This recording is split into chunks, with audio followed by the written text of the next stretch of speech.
Quelqu'un a-t-il quelque chose à dire? Comment on se sent libre de s'exprimer? Alléluia. Amen. Je suis la sœur Yolande du Caire. Donc, je suis dans la joie. Je me rends grâce à Dieu ce matin pour l'opportunité que j'ai ce matin de pouvoir témoigner. Je ne vais pas être très très longue parce que c'est quand même assez long, mais je vais essayer de faire un briefing. Vas-y, si c'est le témoignage, il n'y a pas de problème. Sens-toi libre de t'exprimer de façon intelligible, compréhensible. D'accord. Je veux bénir le Seigneur ce matin. C'est sur la base de ce que la servante de Dieu, la prophétesse Evelyne, a dit tout à l'heure. Je veux bénir le Seigneur parce que c'est une opportunité qui m'a été donnée de parler aujourd'hui pour mon propre témoignage. Il y a beaucoup à dire, comme elle a dit, de témoigner aussi les bienfaits de Dieu sur les frères, sur les sœurs et tout. Il y a beaucoup à dire par rapport à ça. Mais je vais d'abord pour aujourd'hui me limiter à mon propre témoignage. Pour prouver et confirmer ce que le serviteur de Dieu Emma l'a dit tantôt, la véracité de la parole de Dieu. Je suis arrivée à la mission ACAS vers les années 2015, si je ne me trompe pas. Et c'est comme ça que j'ai rencontré mes parents spirituels d'aujourd'hui, l'apôtre et la prophétesse Sinéga. Et on a cheminé un moment et je tiens à dire que ce n'était pas une histoire de hasard parce que moi personnellement je ne crois pas au hasard. Ils savaient avant, le ministère où je persévérais avant, j'ai commencé à être très persécutée là-bas du moment où j'étais en contact avec le ministère ACAS et que j'allais sur les enseignements de temps en temps. J'ai commencé à être très persécutée où j'étais et c'est comme ça que Dieu m'a donné une voie, une porte de sortie et je suis partie. Mais je disais au Seigneur, si tu veux que j'aille à la mission ACAS, envoie-moi un signe. Le même jour, ce n'est pas comme si j'avais dormi et puis les jours étaient passés. Le même jour, je me souviens très bien, je sortais de cette église-là, de cette assemblée-là et je marchais sur la route et l'apôtre m'a appelé. Et il m'a dit que le Seigneur lui a parlé de moi, que je devais continuer avec la mission ACAS. J'étais très contente parce que le Seigneur avait répondu à ma prière. C'est comme ça que j'ai commencé à cheminer avec l'apôtre et toute la base qui était là à cette époque-là. Mais à un moment, je me suis séparée, j'ai dû me séparer d'eux pour beaucoup de raisons que je ne vais pas évoquer ici tout de suite. Et je ne sais pas ce qui s'est passé. Quand tu n'es pas véritablement avec ta famille là où tu dois être, tu souffres beaucoup. Et c'est ce qui est arrivé avec moi. Ça fait que même tout ce que je condamnais, je suis rentrée dans la vanité. Je suis en train de couper court pour que, comme l'apôtre a dit, de parler avec intelligence. Je suis rentrée dans la vanité. Je ne savais même pas. Ça venait tout doucement, tout doucement, tout doucement. Et j'allais à l'église normalement. Je pensais servir le Seigneur. Je pensais être dans la droiture jusqu'à ce que je rentre même dans le péché, proprement dit. Mais je pensais toujours servir le Seigneur et je pensais toujours être dans la présence de Dieu. Pourtant, j'étais séparée de Dieu. Mais le Seigneur, dans sa miséricorde, même quand tu es éloigné de lui par le péché, il t'envoie des signaux. Il te parle. Au travers des gens, il te parle, t'envoie des signaux et il te fait comprendre. Et le temps est beaucoup passé, les années sont passées. Et dans la miséricorde de Dieu, le Seigneur s'est souvenu de moi. Mais avant cela, je voudrais aussi dire une chose. Il a utilisé beaucoup de personnes dans la mission ACAS. Avant que l'apôtre me retrouve, il a utilisé 2 personnes énergiquement fortes. Et je bénis le Seigneur parce que sa parole est vraie. J'ai pensé à le juge unique et la veuve. Quand tu persévères, même quand tu as l'impression que le Seigneur ne t'écoute pas, il t'écoute. La sœur Fanny, elle n'a pas cessé de prier pour moi. Elle avait des choses à me dire. Et je sentais ça en moi. Et un jour, je lui ai dit, dis-moi ce que tu as à me dire. J'ai l'impression chaque fois que je parle avec toi que tu me dis des choses. Elle me dit, oui, j'ai beaucoup de choses à te dire, mais comme tu es ma grande soeur, je ne sais pas comment te dire ça. Je lui ai dit, dis-le, dis ça comme ça vient. Et elle a ouvert la parole de Dieu, elle m'a beaucoup parlé. Ça m'a vraiment touchée. Et une autre personne, c'est le secteur de Dieu, Christian, lui, il me persécutait parce que je ne sais pas comment je peux dire. Il était très tenace. Peu importe ce que je peux lui dire, c'était la guerre entre lui et moi. Peu importe ce que je lui dis, il revient à la charge. Il me parlait. Et je n'en pouvais plus. Il me parlait tout le temps. Il ne lâchait pas. Et j'ai vu aussi la persévérance. Je me suis dit, mince. Je me suis posé la question, pourquoi le frère est toujours en train de me ramener et tout. Alors je lui ai dit que prie pour moi, arrête de me parler, prie pour moi là. Et par la grâce de Dieu, l'apôtre m'a retrouvé et j'étais au Cameroun à ce moment-là, quand l'apôtre m'a retrouvé et il a commencé à me ramener petit à petit, jusque-là je ne comprenais pas. Et quand je suis retournée ici au Caire, il a recommencé à m'envoyer des signaux pour que je comprenne. Alors en décembre dernier, le Seigneur m'a mis à cœur de retourner en réalité. Il me dit, écoute les enseignements que ma servante a, écoute les enseignements. Et c'était des enseignements que j'avais déjà écoutés, mais j'ai juste entendu. Mais je n'ai pas vraiment écouté. Donc, j'entendais, mais je n'écoutais pas. Mais quand le Seigneur m'a dit, écoute les enseignements, j'avais déjà écouté ça et je me posais la question, pourquoi il me dit de réécouter? C'est à ce moment-là que la parole a commencé à faire effet dans ma vie. J'ai commencé à trembler, je sentais qu'il fallait que je retourne et tout, mais je ne savais pas comment faire, rien. Et le Seigneur a beaucoup utilisé l'apôtre. Et son épouse, énormément.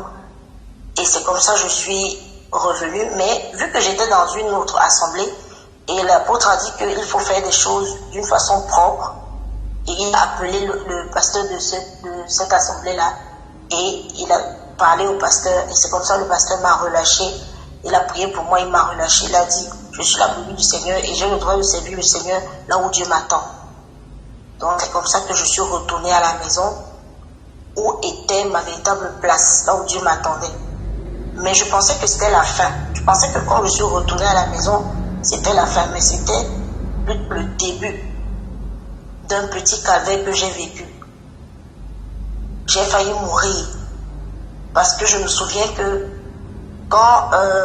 et chaque fois qu'une étape se passait, je voyais en songe et je racontais à l'apôtre qui me disait ce qui s'est passé.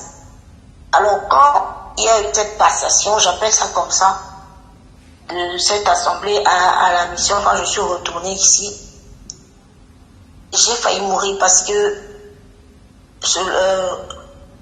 j'ai senti comme si on m'envoyait une lame à partir du dos jusqu'au cœur ici. C'était hyper douloureux. Le souffle est parti, mon souffle est parti. J'ai juste eu quelques petits moments pour écrire à l'apôtre et tout ça. Et quelques temps après, l'apôtre m'a appelé et il a prié. Le mal est parti. Cette douleur-là, c'était vraiment violent. Je sentais, je ne parlais plus parce que mon souffle était parti. C'est pourquoi je ne pouvais même pas appeler, je ne pouvais rien faire. J'étais tétanisée. Et quelques temps après, l'apôtre m'a dit, durant ce moment de séparation, il y a des choses qui se sont passées, il faut que je les confesse. Parce que le Seigneur a eu miséricorde de moi, c'est pourquoi cette flèche-là ne m'a pas tuée. Et je serais morte là, on aurait dit non, la sœur est retournée au Seigneur, alors que j'allais être bien rejetée, bien même. Et c'est comme ça, il m'a dit de confesser ce que j'ai fait, tout ça. Je pensais déjà le faire. Mais le Seigneur a beaucoup utilisé l'apôtre. Pourquoi? Parce que à chaque fois que j'avais une pensée, il venait confirmer ça. Lui et moi, on ne se parlait pas avant, je ne disais rien. Mais c'est comme si la pensée que j'ai, il venait me confirmer ça par la parole. Chaque fois, il m'envoyait une parole qui répondait à ce que moi je pensais déjà et tout. Donc ce jour-là, quand il m'a dit ça, il m'a envoyé des versets bibliques qui m'ont touché, convaincu, j'ai décidé donc de faire une confession. Et comme j'avais fait cette confession par téléphone, parce que on n'avait pas eu le temps de se parler directement, en direct, de vive voix, il m'a dit, il faut que ça se fasse de vive voix et d'une façon visible. Donc on soit en conférence visiblement et tout avec la prophétesse, et c'est ce qui s'est passé. Et je me suis sentie libérée. Mais le lendemain de ce jour-là, je rends grâce à Dieu parce que à chaque étape de ma délivrance ou de mon retour dans la mission, le Seigneur me montrait des choses concrètes. Il me montrait des choses dans les visions que l'apôtre m'expliquait à chaque étape. Mais vu que je me suis redépouillée de tout ce que le Seigneur m'avait demandé de le faire avant et que j'avais repris dans ma vie, chaque fois que je me dépouillais ou que j'enlevais des choses dans ma chambre que le Seigneur ne voulait pas, il y avait toujours quelque chose qui se passait. Je me sentais plus libérée, plus éclairée et tout. Et puis la prophétesse travaillait avec moi, travaillait beaucoup, elle m'encourageait beaucoup, elle me donnait beaucoup de conseils, travaillait vraiment avec moi. Et le lendemain de ce jour-là, moi je ne sais pas ce qu'il y a sous mon lit. Et ma soeur me dit, je veux faire le ménage dans ta chambre. Ce qui m'a beaucoup étonnée parce que ma chambre est toujours bien rangée parce que personnellement, j'aime pas le désordre. Donc tout est à sa place. Si tu déplaces une chose, je sais qu'elle a été déplacée parce que c'est rangé, bien classé. Mais elle me dit, elle veut faire le ménage dans ma chambre. Je dis, ok. Et elle a soulevé tout mon matelas et c'est comme ça qu'on a retrouvé un carton, il y avait des mèches dedans, des choses. Et je tiens à souligner que pendant tout ce temps, il y a un moment où je dors mais je ne sais pas ce qui me pique. Quand je me réveille le matin, je trouve des hématomes sur mon corps et tout, je montre à ma soeur. Ce phénomène a duré longtemps. Mais le jour où elle a enlevé ce carton, l'a rempli de perruques, de mèches et tout, elle-même, elle ne sait pas d'où ça sort. Mais c'était sous mon lit. Depuis ce jour-là jusqu'à aujourd'hui, je n'ai plus jamais eu de morsure sur mon corps. Je ne sais pas ce que ça veut dire, mais c'est depuis ce jour-là que je n'ai plus de morsure et tout. Je dors, je sens quelque chose qui me pique, je me réveille, je vois des hématomes, comme si on t'avait fouetté, puis la peau a enflé. Mais jusqu'à aujourd'hui, ça n'arrive même plus. Donc, je veux rendre grâce à Dieu pour son amour, parce que j'aurais pu mourir. Mais dans sa grâce, il a eu miséricorde de moi, il a eu pitié de moi. Il m'a ramené là où je devais être. Je dis toujours au Seigneur, je ne sais pas ce que j'ai fait, mais je pense que j'ai rien fait. C'est ta miséricorde qui était en action dans ma vie. Donc je veux bénir le Seigneur. J'ai juste coupé pour ce témoignage parce que je voulais vraiment rendre grâce à Dieu devant mes frères, dans ma famille et bénir le Seigneur parce que avec les enseignements que j'ai entendus et aussi je travaille avec la prophétesse, je peux dire avec certitude que aujourd'hui ce n'est plus la joie du salut qui m'anime. Parce que je pense que durant toutes ces années-là, n'ayant pas compris le dessein de Dieu dans ma vie, n'ayant pas compris même le dessein de Dieu, j'ai beaucoup pataugé dans la religion et tout.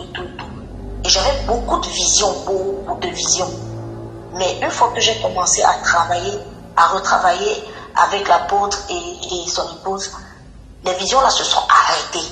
Parce que l'apôtre me disait que ces choses que je vois, c'est le mélange de toute cette saleté là, il faut que je sois épuré. Et c'est comme ça que ça s'est passé. Les visions bizarres là se sont arrêtées. Et j'ai commencé à voir des choses clairement. Si j'ai une vision, je vois clair et j'entends tout clairement.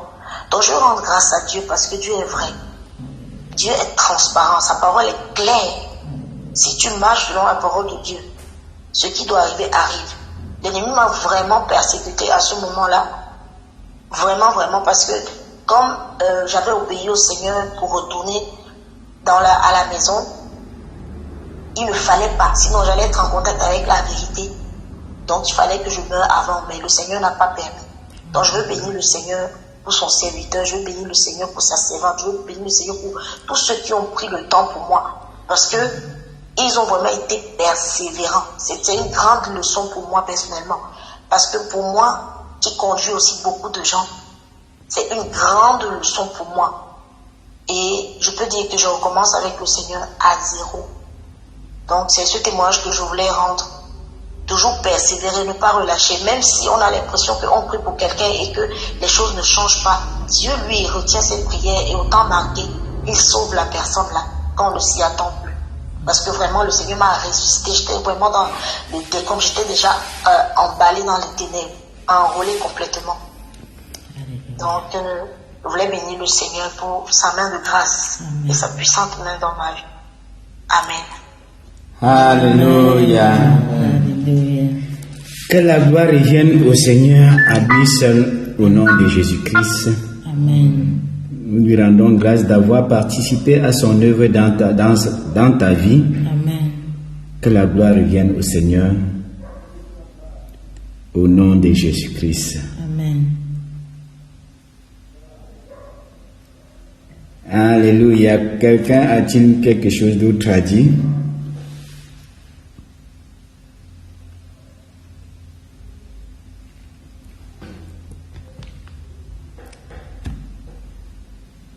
S'il n'y a pas autre chose, on va prier pour la fin. Si quelqu'un a quelque chose qui se sent libre, oui.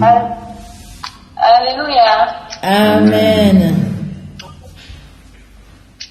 Moi, c'est la sœur Christelle Adouala. Je veux rendre grâce à Dieu pour ce témoignage. Et à la fin, le Seigneur m'a parlé au travers de notre sœur Yolande. Elle a dit que pendant que tu pries pour les autres, ne pense pas que Dieu n'agit pas. Il faut persévérer. Dieu est en train d'agir. Et bon, je m'excuse si je n'ai pas repris ces mots. En fait, c'est dans ce sens que j'ai compris. Parce que depuis un certain temps, nous prions pour des âmes. Et à un moment donné, au vu du comportement des uns et des autres, on se pose la question à savoir, est-ce que, Seigneur, il faut même continuer? Est-ce que ça vaut encore la peine? Et aujourd'hui, le Seigneur nous interpelle à ne pas nous relaxer, à ne pas nous fatiguer, mais persévérer. Donc, je veux rendre grâce à Dieu vraiment pour cette parole qui nous a été donnée, pour nous encourager à persévérer dans le suivi des âmes en ce qui concerne l'intercession. Amen. Amen. Alléluia. Gloire à Dieu.